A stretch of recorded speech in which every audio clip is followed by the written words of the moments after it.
আজকের পর্বে আমাদের নিবেদন কালজয়ী লেখক গজেন্দ্র কুমার মিত্রের গল্প মরণের পরেও। নাট্যশৈলীর আঙ্গিকে গল্পটি পরিবেশিত হচ্ছে।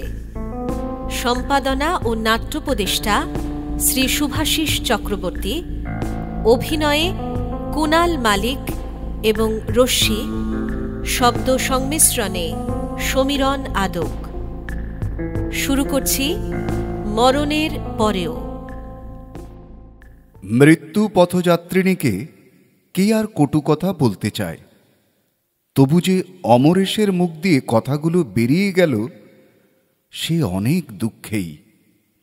আজ 6 মাস শুয়ে আছে সুহাসিনী, কঠিন রোগ, কিন্তু তাতেও কি স্বভাবের এতটুকু পরিবর্তন হয়েছে? বিয়ের পর এই দীর্ঘ 8টা বছর অমরেশের কেটেছে যেন একটানা একটা দুঃস্বপ্নের মধ্য দিয়ে। একটু বেশি বয়সেই বিয়ে করেছিল অমরেশ। সে বয়সে রোমান্সের লোভে মানুষ ততটা বিয়ে করে না যতটা করে গৃহে শান্তি শৃঙ্খলা এবং একটু সেবার লোভে। তবু ফুলশয্যা রাত্রে নবরা বধূর সঙ্গে প্রথম পরিচয়। মন কিছু স্বপ্ন দেখেছিল বইকি, কিন্তু সেই স্বপ্ন ভাঙতেও বেশি দেরি হয়নি। সামান্য 2-1টা কথার পরই অপরিচয়ের অন্তরাল দূর হওয়া মাত্র সুহাসিনী জানতে চেয়েছিল যে বিবাহের আগে অমরেশ কী পরিমাণ প্রেম করে বেরিয়েছিল আর কতগুলি মেয়ের সঙ্গে। সেই সূত্রপাত, কিন্তু শেষ নয়। তারপর থেকে একদিনও অমরেশকে সে শান্তি দেয়নি। ওদিকে চেয়েছিলে কেন? ওদের বাড়ির সেই ধিঙ্গি অসভ্য মেয়েটা বুঝি জানলাই ছিল? অত বা ঠাকুরঝির বাড়ি যাওয়া কেন? ওর ননদ বুড়িকে দেখে বুঝি আর আশ মেটে না? এতক্ষণ কোথায় ছিলে? অফিসে তো তোমাদের ছুটি হয় 5টায়, তুমি 9টা পর্যন্ত অফিসে ছিলে। কাকে বোকা বোঝাও বলো তো? আমি যেন কিচ্ছু বুঝি না। আজ আবার এত দেরি কেন? তা তো যাবেই, আমাকে নিয়ে যেতেই তোমার সময় নষ্ট হয়। কি বললে? বন্ধুরা জোর করে নিয়ে গিয়েছিল? কে বন্ধু? সমর সেন নিশ্চয়। বেবিটা সঙ্গে ছিল তো? আর বলতে হবে না। সেই জন্যে এত দেরি। 8:30টায় শো ভাঙে, বাড়ি ফিরলে রাত 9:30। তারপর কতগুলি টাকা বেবির পেছনে খরচ হলো? বাজারে গিয়েছো সেই কখন? 1 ঘন্টা ধরে বাজার, না অমনি যাবার পথে আরতিদের বাড়ি চা খেয়ে যাওয়া হলো? ইত্যাদি সহস্র প্রশ্নের মধ্যে কয়েকটি তুলে দিলুম। বেশি বলার প্রয়োজন নেই। পাঠকদের অনেকেরই এসব প্রশ্নের সঙ্গে পরিচয় আছে। নিজের মনের মাধুরী মিশায়ে বাকিগুলো তৈরি করে নেবেন। ঘরের জানালা খোলা প্রায় বন্ধ করতে হয়েছিল। সুখের চেয়ে স্বস্তি ভালো, আর প্রতিবাদ করা বৃথা। মান অভিমান কান্নাকাটি উপবাস এসব অস্ত্র সুহাসিনীর তুনে যেন জোগানো। সুতরাং সব আশাই অমরেশ বিসর্জন করে দিয়েছিল। অশান্তির ভয়ে তার মানসিক অবস্থা এমন হয়েছিল যে বাস করবার মতো একটা কুয়ো পেলেও বেঁচে যেত। তারপর এই অসুখ, আরও অসহ্য। কোনো কাজ নেই, শুয়ে শুয়ে শুধু স্বামীকে সন্দেহ করা ছাড়া। সেবা করার জন্য যে কোনো আত্মীয়াকেই আনায় তার সঙ্গে ঝগড়া বাঁধিয়ে বসে সুহাসিনী। পথ্য না খাওয়া, ওষুধ না খাওয়া, এ তো অমোঘ অস্ত্র। শুধু পাগল হয়ে যেতে বাকি ছিল অমরেশের। ইদানিং সে সমস্ত মনে প্রাণে প্রতীক্ষা করত স্ত্রীর মৃত্যুর, যদিও প্রার্থনা করতে তার সংস্কারে বাধ্য। মনের কাছে সে কিছুতেই স্বীকার করতে চাইত না যে সে স্ত্রীর মৃত্যুই চাইছে। সবচেয়ে মজা এই, ওর এ মনোভাব সুহাসিনী জানত। প্রায় বলতো, ওগো আর দেরি নেই। আমি মরলে যে তোমার শান্তি হয় তা আমিও জানি। আর কটা দিন হয়ে এলো। এতদিন পারলে আর কটা দিন ধৈর্য ধরে থাকো। আমার শেষ হয়ে এসেছে। আবার পরক্ষণেই হয়তো বলতো, আমার তো হয়ে এসেছে, যাই, তারপর যত খুশি মজা লুটো। তখন তার বলতে আসবো না, এই কটা দিন আর সহ্য হচ্ছে না, এত তাড়া। সেদিনও কথাটা উঠেছিল এই প্রসঙ্গেই। কেউ নেই সেবা করার, অমরেশ্বর আর অফিস কামাই করা সম্ভব নয়। সে প্রস্তাব করেছিল একটা নার্স রাখার। সুহাসিনী যেন জ্বলে উঠেছিল একেবারে। হ্যাঁ, তার কম আর নেশা জমবে কেন? আমি এ ঘরে শুষবো আর উনি পাশের ঘরে নার্সকে নিয়ে ফুর্তি করবেন। আর হয়তো বড় জোর মাসখানেক আছি, তাও তোমার সহ্য হচ্ছে না? দগ্ধে না মারলে আর চলছে না বুঝি? ওহ, কি পিশাচ তুমি! মরার ওপর খাড়ার ঘা দিতে একটু মায়া হয় না? মরবার পর যা করবে তুমি তা তো বুঝতেই পারছি। শেষ কটা দিন একটু শান্তিতে থাকতে দাও। এতটা বলার পরিশ্রমেই তার শ্বাস আটকে আসছিল। কোনো মতে দম নিয়ে বলেছিল, তবে তাও বলে রাখছি, মনে করো না যে আমি মরে তোমাকে অব্যাহতি দেব। সারা জীবন জ্বালিয়েছ, মরে তার শোধ তুলব, আবার জন্মাবো, তোমার কাছে কাছেই জন্মাবো, ছায়ার মতো লেগে থাকবো সঙ্গে। যা খুশি তাই করবে, তা হতে দেব না। অতখানি স্বার্থত্যাগের পর এতটা অকৃতজ্ঞতা পেলে কার মাথার ঠিক থাকে? অমরেশও সামলাতে পারেনি, বলে ফেলেছিল, মরবার পর যদি জন্মাও তো মানুষ হয়ে আর জন্মাবে না, এটা ঠিক। কুকুর বেড়াল হয়েই জন্মাবে, কিংবা যে খল তুমি, সাপ হওয়াই বেশি সম্ভব। অদ্ভুত একটা দৃষ্টিতে ওর মুখের দিকে চেয়ে সুহাসিনী বলেছিল, বেশ তো, তাই না হয় জন্মাবো। ঠিক তাতেই কি রেহাই পাবে ভেবেছ? দেখে নিও। কিন্তু এসব তো কথার কথা, মনে রাখবার কথাও নয়। কেউ মনে করে রাখেও নি। কথাটা বলার দিন অষ্টেকের মধ্যেই সুহাসিনীর মৃত্যু হয়েছিল।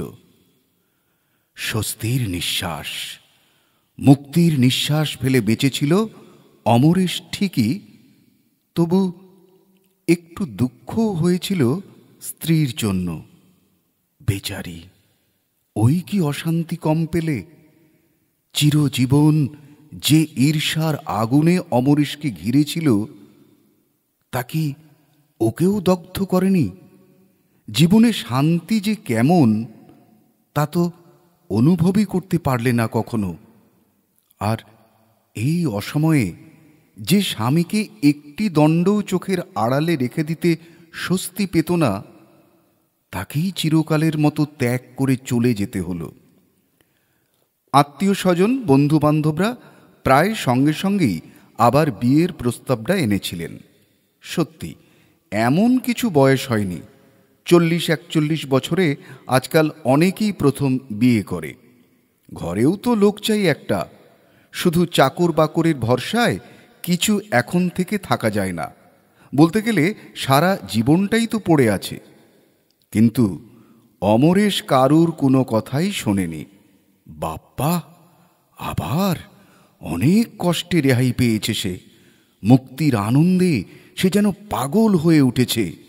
শুধু যখন খুশি, যত খুশি বাইরে ঘোরা, আর যত রাত্রে ইচ্ছা বাড়ি ফেরার মধ্যে যে এত আনন্দ আছে কি জানত। একবারই যথেষ্ট শিক্ষা হয়ে গেছে তার, আর দরকার নেই। ধন্যবাদ। খাওয়া দাওয়া, তার জন্য হোটেল আছে। অসুখ বিসুখ, হাসপাতালের অভাব কি? না হয় পেভমেন্ট তো কেউ ঘোচায়নি। মরবার পরের কথা সে ভাবে না। যেখানে মরবে তারাই গন্ধ হবার ভয়ে যেমন করে হোক সরাবার ব্যবস্থা করবে। বছরখানেক পরে পূজার সময় বেশি ছুটি নিয়ে রাজগিরে গেল অমরেশ। সেখানে ঠিক ওর পাশের বাংলোতে যিনি ভাড়া ছিলেন, সেই শুভ্রাংশুবাবুর সঙ্গে হঠাৎ খুব ভাব জমে গেল।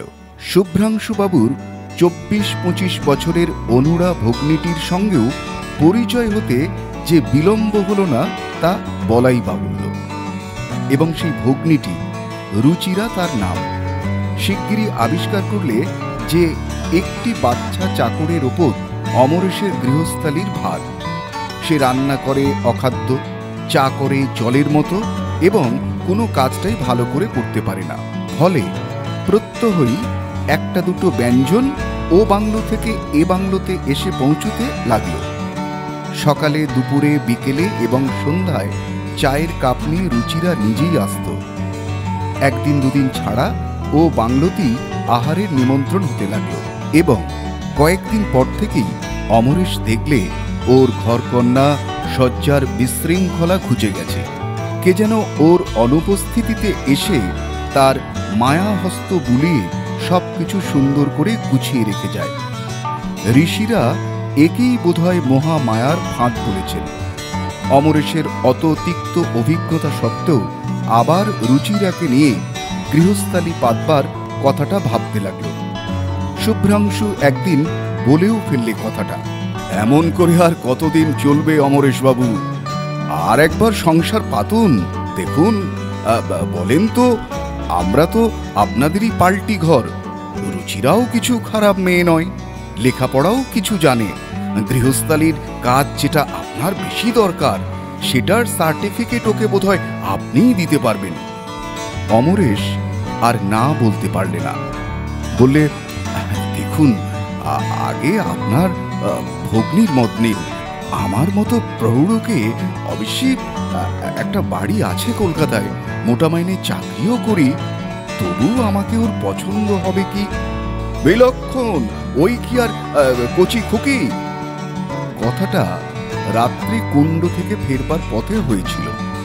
অন্ধকার নির্জন রাস্তা তার মোহ বিস্তার করেছিল রুচিরার চিন্তাকে ঘিরে। অমরেশ লঘুমণি বাসায় ফিরল। ঘরে ফিরে দেখলে শয্যাটি পরিপাটি সাজানো, কাপড় জামা গুছিয়ে কিছু বাক্সে, কিছু আলনায় তোলা আছে। আলোটি পরিষ্কার ছকছক করছে। তৃপ্তি ও কৃতজ্ঞতায় মন ভরে গেল। তিক্ত অভিজ্ঞতার আশঙ্কা বহু দূরে চলে গেল। রাত্রে খাওয়ার আগে ও বাড়ি থেকে মাংস এবং মিষ্টান্ন এসে পৌঁছতে আরো ভালো লাগলো। এমনি জীবন সঙ্গিনীই তো মানুষের কাম্য।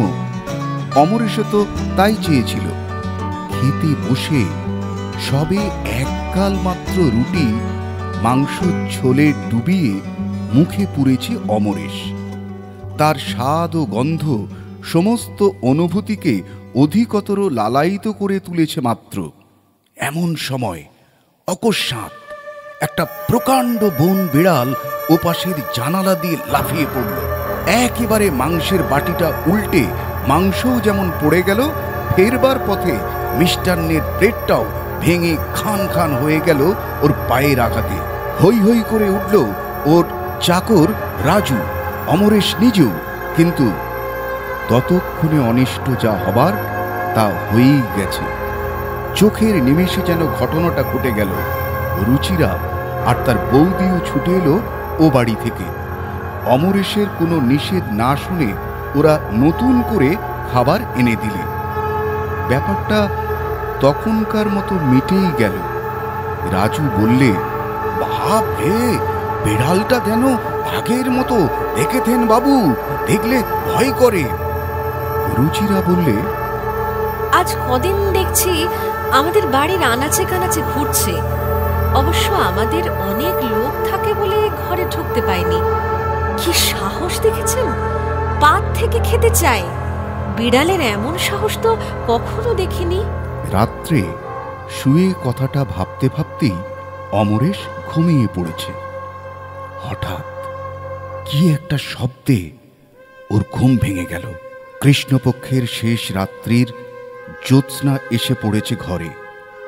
তারই অস্পষ্ট আলোতে অমরেশ দেখল সেই বিড়ালটা ওরই বিছানায় এসে বসেছে এবং ওর দিকে চেয়ে গলায় অদ্ভুত একটা শব্দ করে গর্জন করছে।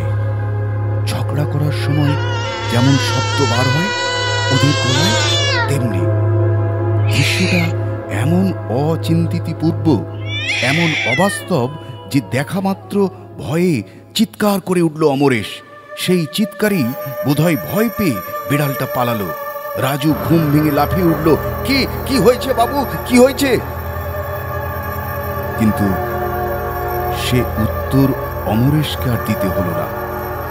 তার পাশের বাড়িতে নারী কণ্ঠের একটা আর্তচিৎকার। এরা ছুটে গিয়ে শুনলে সেই বেড়ালটাই ঘুমের মধ্যে রুচিরাকে আঁচড়ে দিয়ে গেছে। মৃত্যু পথযাত্রিণীর এক অদ্ভুত দৃষ্টি ভেসে উঠল অমরেশের মানসপটে। কপাল ঘামে ভরে গেল। হাত দিয়ে সে ঘাম মুছতে গিয়ে দেখলে হাত কাঁপছে থরথর করে। অমরেশ আর একদিনও রাজগিরে রইল না।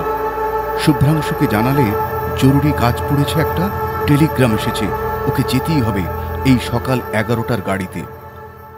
শুভ্রাংশু ব্যাকুল হয়ে বললে, কিন্তু এমন অকস্মাৎ, এমনভাবে অনেক কথা রয়ে গেল অমরেশবাবু, এধারে গেয়েই চিঠি দেব আপনাকে, বিচলিত হবেন না, আবার হয়তো ঘুরে আসতে পারি, কিন্তু আজ আমার মন বড় বিক্ষিপ্ত, আজ আর কিছু বলতে পারছি না, মাফ করবেন। শুভ্রাংশু আর কিছু বলল না, শুধু তার স্ত্রী বললে, আচ্ছা, টেলিগ্রাম এলো কখন? ভদ্রলোক বিড়ালের ভয় পালাচ্ছেন নাকি? রুচিরা রাগ করে বললে, বৌদি যেন কি, আমরা কি সবাই পথের দিকে চেয়ে বসে আছি?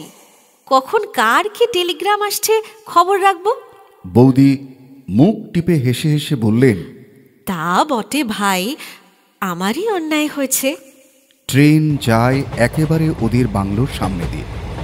অমরেশ খুব নিরুৎসাহ বিষণ্ণ মুখে রুমাল নাড়লে।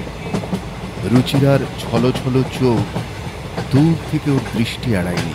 ট্রেনখানা চলে যেতে অপাঙ্গে ভগ্নীর মুখের দিকে চেয়ে শুভ্রাংশু বললে, এ আবার এক ফ্যাসাদ বাঁধল। কিন্তু কলকাতায় ফিরল না অমরেশ। গভীর রাত্রি মধুপুরে নেমে পড়ল। কালীপুর টাউনে ওর এক বন্ধুর বাড়ি আছে। বহুবার অমরেশ এসে থেকে গেছে। মালি ওকে ভালো করেই চেনে, থাকবার কোনো অসুবিধা হবে না। তাই বলে অত রাত্রে তো আর সেখানে যাওয়া যায় না। প্ল্যাটফর্মের এক প্রান্তে মালগুলো জড়ো করে রেখে তাইতে ঠেস দিয়ে রাজু ঘুমোতে লাগল। অমরেশের চোখে কিন্তু ঘুম এলো না। সে সেই নিস্তব্ধ প্ল্যাটফর্মেই পায়চারি করতে লাগল। কত ট্রেন এলো, কত ট্রেন গেল। যখন ট্রেন আসে, যাত্রীদের গোলমাল, কুলিদের বিবাদ, ভেন্ডারদের উচ্চকণ্ঠ, সবটা মিলে যে কোলাহল হয়, স্টেশনে যে প্রাণ লক্ষণ জাগে, তাতে খানিকটা অন্যমনস্ক হয় অমরেশ। আবার স্টেশনের আলো স্তিমিত হয়ে আসে এক সময়ে, কোলাহল যায় স্তব্ধ হয়ে। ওর মনও ফিরে আসে নিজের দুর্ভাগ্যে। কথাটা ভাবছে অমরেশ, সারা দিন ধরেই ভাবছে, এ কি হলো ওর? শুধু কি ওর ভাগ্যে যত অঘটন ঘটে? 8 বৎসরের বিবাহিত জীবনে একদিনের জন্য শান্তি দেয়নি সুহাসিনী, মরবার পরও নিষ্কৃতি দেবে না? ও কি বিদ্বেষ তার, কি অসম্ভব ঈর্ষা! কিন্তু পূর্ব দিগন্তে উষার স্বর্ণাভাস জাগার সঙ্গে সঙ্গেই যেন মনের মধ্যে আশ্বাস পায় একটা। চিন্তাটা সেই শেষ রাত্রিতে প্রথম মাথায় এসেছিল, আর ওকে ত্যাগ করেনি। এতক্ষণ ধরে যা কিছু ভেবেছে, চিন্তাটাকে মনে মনে মেনে নিয়েই ভেবেছে। কিন্তু এখন এই প্রত্যুষে একটা সংশয়ক্রমে দেখা দিল। সবটাই কাকতালীয় নয় তো? ওটা হয়তো সাধারণ বিড়াল, একটা বুনো বিড়াল। অমরেশের উত্তপ্ত কল্পনাই তাকে সুহাসিনীর স্মৃতির সঙ্গে জড়িত করেছে। না, কাজটা অন্যায় হয়ে গেছে। সামান্য একটা বুনো বিড়ালের ভয়ে চলে এলো সে, এই আধুনিক যুগের সভ্য মানুষ। পায়চারি থামিয়ে জোর করে যেন নিজের মনে বল আনে অমরেশ। রাজুকে ডাকে, এই রাজু, ওঠ, দেখ দেখি একটা এক্কা কিংবা রিক্সা, চল যাই। কালীপুর টাউনে যখন পৌঁছল, তখন বেশ ফর্সা হয়ে গেছে। মালি ওকে দেখে খুশি হয়ে সেলাম করলে। ফটক খুলে তাড়াতাড়ি মালটালগুলো নামিয়ে নিলে।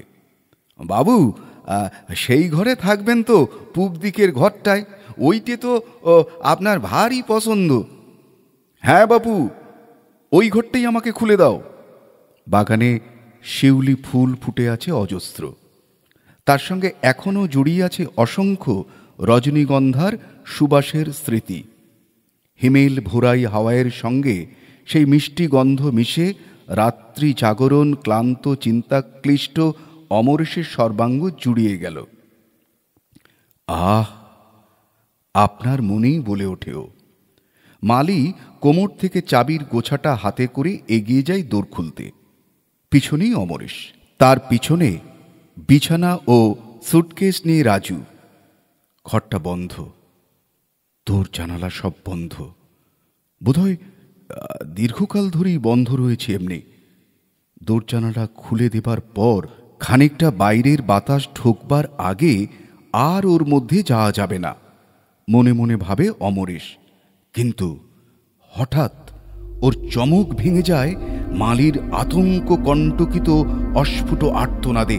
তীক্ষ্ণ কণ্ঠে সে প্রশ্ন করে, কি হলো মালি? সঙ্গে সঙ্গে এগিয়ে আসে খানিকটা। ওকে, ওরও গলা থেকে একটা আর্তস্বর বেরোয়। ঘরের মধ্যে একটা প্রকাণ্ড কালো কুকুর, ঈষৎ শীর্ণ, হয়তো জিভ বার করে হাঁপাচ্ছে এবং কেমন একরকম জ্বলন্ত দৃষ্টি মেলে ওদের দিকে চেয়ে আছে। খানিকটা চেয়ে থাকার পর ওদের পাশ কাটিয়ে দৌড়ে বেরিয়ে গেল কুকুরটা। মালির চোখ দুটো বিস্ফারিত, ভয়ে হাত পা কাঁপছে। কোথা থেকে এলো বাবু কুকুরটা? দোর জানলা তো সব বন্ধই রেখেছিলাম। অমরেশ্বর বুকের মধ্যেটা হিম হয়ে এসেছিল, কিন্তু তবু সে কণ্ঠস্বরে জোর দিয়ে বললে, ওই যে নর্দমা, খোলা নর্দমা একটা আছে ঠিকই, তবে তার মধ্যে দিয়ে অত বড় কুকুর আসা কি সম্ভব? মালি সংশয় প্রকাশ করে। কবে খুলেছিলে ঘরটা? শেষ আগে? সেই সময় হয়তো ঢুকে পড়েছিল। খুলেছিলুম, সে তো মাসখানেক আগে। তবে হ্যাঁ, পরশু দুখানা কাগজের দরকার পড়েছিল, তাই একবার খুলেছিলুম। ওই যে তাকের ওপর পুরনো খবরের কাগজগুলো আছে। সে আপনি যখন ছিলেন সেই সময় থেকে কাগজগুলো পড়ে আছে ওখানে। কিন্তু সে তো 1 মিনিট বাবু। সেই সময়ই কখন ঢুকে পড়েছে হয়তো, আর বেরোতে পারেনি। কিংবা নর্দমা দিয়েই হয়তো ঢুকেছে। ঢোকে ওরা একরকম করে, বেরোতে পারে না আর, বিজ্ঞভাবে বলে রাজু। দুপুরে ক্লান্ত চোখ বুজে আসে, তবু ভালো করে ঘুম হয় না। রুচিরার ছলো ছলো দুটি চোখের স্মৃতি, তার সঙ্গে আলো আধারিতে একটা বন বিড়ালের প্রকাণ্ড রুষ্ট মুখ, সুহাসিনীর ঈর্ষা কুটিল দৃষ্টি, সবটা যেন স্বপ্নের মধ্যেও তালগোল পাকায়। অবশেষে বিকেলবেলা বাগানে বসে চা খেতে খেতে মন স্থির করে ফেলে অমরেশ। ভাগ্যের সঙ্গে লড়েই দেখবে সে তো কোনো পাপ করেনি কোনোদিন, তবে এ শাস্তি কেন তার? কেন সহ্য করবে সে পীড়ন? বিনা দোষে চরম কোনো দণ্ড নিশ্চয়ই বিধাতা তাকে দেবেন না। সে তখনই বসে শুভ্রাংশুকে একটা চিঠি লিখে দিলে, যদি ওদের কোনো আপত্তি না থাকে এবং রুচিরার মত হয়তো এ বিবাহ সে সৌভাগ্য বলেই মনে করবে। আগামী অগ্রহায়ণী তাহলে হতে পারে শুভ কাজ। এই কার্তিক মাসের কটা দিন অমরেশ মধুপুরে থাকবে। কলকাতার ঠিকানাও লিখে দিলে সে। চিঠিখানা খামে এঁটে রাজুকে স্টেশনে পাঠিয়ে দিলে, ওখানের ডাক বাক্সে ফেলে দিয়ে আসতে। তারপর নিশ্চিন্ত হয়ে একখানা বিলিতি নভেলে মন দিলে। দিন তিনেক পরেই শুভ্রাংশুর চিঠি এলো। আপনার পত্র পেয়ে সত্যিই খুশি হলুম, কিন্তু এধারে এক বিভ্রাট। রাজগীর থাকার হলো না। কাল সন্ধেবেলা বেরিয়ে ফিরছি, হঠাৎ অন্ধকারে রুচিরা বোধহয় ঘুমন্ত একটা কুকুরের গায়ে পা দেয়। সে উঠেই ওকে কামড়ে দিয়েছে। এখানে তো একটি মাত্র ডাক্তার, তিনি অবশ্য যা করবার সবই করেছেন, কিন্তু তবু মনে হয় কলকাতায় নিয়ে গিয়ে ইঞ্জেকশনগুলো সেরে ফেলাই ভালো, কারণ কুকুরটার আর কোনো হদিশ পায়নি। খ্যাপা কিনা কে জানে। মনে করছি কাল এখানে থেকে বাসে 12 টাউন ধরব, কলকাতায় গিয়ে দেখা হবে। আপনি কবে আসবেন? দৃষ্টি কঠিন হয়ে এলো অমরেশের। ভয় হচ্ছে ঠিকই, অজ্ঞাত একটা আতঙ্ক। মনে হচ্ছে যে তার এই দুর্ভাগ্যের সঙ্গে রুচিরাকে জড়ানো হয়তো ঠিক হচ্ছে না। বিনা দোষে তার যদি কোনো ক্ষতি হয়, সত্যি সত্যি। আবার সঙ্গে সঙ্গেই মনে হচ্ছে সেও তো বিনা দোষী সইছে এত নির্যাতন। তবে সে কেন রুচিরার জন্য চিন্তা করবে? স্বার্থপরই হবে সে। এত দুঃখের পর এতখানি সৌভাগ্যের সুযোগ যদি বা এসেছে হাতের কাছে এগিয়ে, কোনো মতেই তাকে সে ছাড়বে না। প্রাণপণ করেই লড়বে অদৃষ্টের সঙ্গে। প্রয়োজন হলে পণ রাখবে তার এবং রুচিরার দুজনেরই প্রাণ। ক্ষতি কি? গভীর রাত্রে 12 টাউন মধুপুরে এলো। তবু ওদের খুঁজে বার করতে কষ্ট হলো না। কোনো অজ্ঞাত কারণে রুচিরার ঘুম ভেঙে গিয়েছিল এখানে এসেই। মুখ বাড়িয়ে সে অন্ধকার মধুপুর শহরের দিকে চেয়েছিল। অমরেশ আসাতে বাকি সকলেও জেগে উঠল। বৌদি হেসে বললেন, এত রাত্রে স্টেশনে এসেছেন ঠাকুরজিকে দেখতে? একেই বলে টান। অপ্রতিভ হয়ে অমরেশ কতগুলি জবাবদিহি করতে গেল, ফলে আরও অপ্রস্তুত হতে হলো। রুচিরাও হয়ে উঠল লাল। তবে সকলেই যে খুশি হলো তাতে সন্দেহ নেই। শুভ্রাংশু বললে, উঠে পড়ুন না, একসঙ্গে যাওয়া যাক। না না, মালপত্র রয়েছে, তাছাড়া বাচ্চা চাকর ভয় পাবে। গাড়ি চলে গেল। ছাড়ার আগে ওর ভেতরেই এক ফাঁকে রুচিরা হাত বাড়িয়ে দিয়েছিল। অমরেশ সেই দুর্লভ হাতখানি নিজের হাতের মধ্যে ধরে চাপ দিয়েছে একটু। মনটা ভারী খুশি আছে। শীষ দিতে দিতে ফিরল অমরেশ। রিকশা থেকে নেমে মালিককে ডাকতেই সে দৌড় খুলে দিল। রাজুকে ডেকে দিল সেই। বালতিতে জল রাখা ছিল। বেশ করে হাত পা ধুয়ে মুখে ঘাড়ে জল দিয়ে ঘরে এসে ঢুকল অমরেশ। রাজু আবার ঘুমিয়ে পড়েছে। হ্যারিকেন জ্বলছে মিটমিট করে, খুব কমানো। তাতে আলোর একটা আভাস মাত্র পাওয়া যায়। রাজুর জন্যই এই আলোটা সারা রাত জ্বলে। ওরও কেমন একটা ভয় হয়েছে। একেবারে অন্ধকারে মেঝেতে শুতে ভরসা করে না। মাথা মুখ তোয়ালেতে মুছতে মুছতে বিছানায় এসে বসল অমরেশ। আর মাত্র ঘণ্টা 2 রাত আছে। এখন শুলে ঘুম আসতে আসতেই ভোর হয়ে যাবে। শোবে না বই পড়বে? মনটা বহুদিন পরে বড় প্রফুল্ল। খুশির এক জোয়ার এসেছে মনে। সেজন্য ঘুমের ইচ্ছা খুব নেই। রাত্রি জাগরণের কোনো অবসাদও টের পাচ্ছে না। ভাবতে ভাবতে চোখটা পড়েছে ওর মাথার বালিশের দিকে। আবছায়া আলো। তবু তবু মনে হচ্ছে বালিশের খাঁজির ছায়াটা যেন একটু বেশি গাঢ় নয়। মুহূর্ত মধ্যে সমস্ত চৈতন্য তীক্ষ্ণ, সজাগ হয়ে উঠেছে। ভালো করে তাকিয়ে দেখল, তারপর আলোটা বাড়িয়ে লণ্ঠনটা এনে ধরলে। হ্যাঁ, ওই তো বালিশের খাঁজে ছায়ার সঙ্গে মিলিয়ে রয়েছে কালো রঙের সরু লিকলিকি একটি সাপ। অসহ্য ক্রোধে অমরেশ যেন দিক বিদিক জ্ঞান শূন্য হয়ে উঠল নিমেষের মধ্যে। সে ক্রোধ তার অদৃষ্টের ওপর, সে ক্রোধ সুহাসিনীর ওপর। এদিক ওদিক চাইতেই নজরে পড়ল মোটা একটা বাঁশের লাঠি কোণে ঠেসানো রয়েছে। সে সেই লাঠিটা তুলে নিলে। সাপটাও ততক্ষণে সজাগ হয়ে উঠেছে। লাঠি নিয়ে অমরেশ কাছে আসতেই বিছানা থেকে সড়াৎ করে লাফিয়ে নিচে পড়েছে সে। নিচেই বেচারি রাজু শুয়ে আছে। কিন্তু অমরেশ কার্যক্ষেত্রে যথেষ্ট ক্ষিপ্র হতে পারে এখনো। সে যেন বিদ্যুৎ বেগেই লাঠিটা বসিয়ে দিলে সাপের মাথায়। ছোট সরু সাপ, লাঠিটাও বেশ মোটা। সাপের মাথাটা থেতলে চ্যাপ্টা হয়ে গেছে। মৃত্যু যন্ত্রণায় ছটফট করছে সে। সমস্ত দেহটা অসহায়ভাবে বেঁকে চুরে উঠেছে বারবার। রাজু লাঠির শব্দে জেগে উঠে ওই দৃশ্য দেখে চিৎকার করে উঠেছে। মালি এসেছে ছুটে, কিন্তু অমরেশের কোনো দিকে ভ্রুক্ষেপ নেই। সে কেমন যেন স্তম্ভিত হয়ে দাঁড়িয়ে সেই সাপটার মৃত্যু যন্ত্রণা দেখছে, চোখ ফেরাতে পারছে না। এমনি একটা অমোঘ আকর্ষণে ওর দৃষ্টি তাতে নিবদ্ধ। আনন্দ হয়েছে ওর, নিশ্চিন্ত হয়েছে, তা অমরেশও জানে না। ওর অনুভূতি যেন জড়ো হয়ে গেছে। প্রথমের সেই অসহ্য ক্রোধ নেই, বরং এই জিঘাংসার জন্য যেন নিজের কাছেই সে লজ্জিত। তবু তাকিয়েই আছে সে। সাপটা ছটফট করতে করতেই খানিকটা এগিয়েছে দড়ির দিকে। রাজু আর এক ঘা মারতে যাচ্ছিল, অমরেশ ইঙ্গিতে নিষেধ করলেন। মুখ হাত ধুয়ে যখন প্রথম ঘরের ভেতর পা দেয় অমরেশ, তার তখনকার সেই পায়ের সজল ছাপটা এখনো শুকোয়নি। একটু বেশি জলই ছিল বোধহয় পায়ে। পরিপূর্ণ ছাপটা যথেষ্ট জল নিয়ে স্পষ্ট হয়ে আছে মেঝের ওপর। মরণাহত সাপটা তার পিষ্ট দলিত মুখটাকে কোনো মতে যেন বহন করে এনে সেই জলের ছাপের ওপর এসে স্থির হয়ে গেল। এইবার বোধহয় মারাই গেল সে।